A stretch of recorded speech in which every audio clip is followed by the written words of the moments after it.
ఎవరు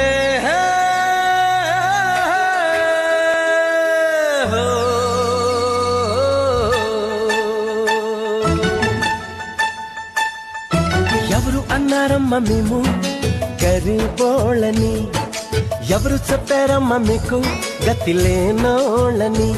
ప్రతి చెట్టుకు కాసిన కాయ మీది, ఎండి విరిగిన ప్రతి పుల్ల మీది. కొండ కోన వాగు వంక గూడెం గుడిసే పల్లె పాట కలిసి వెరసి అడవే మీదమ్మా, ఈ అడవి మీద హక్కే మీదమ్మా. ఎవరు అన్నారమ్మ మేము గరీబోళ్ళని, ఎవరు చెప్పారమ్మ మీకు గతి లేనోళ్ళని.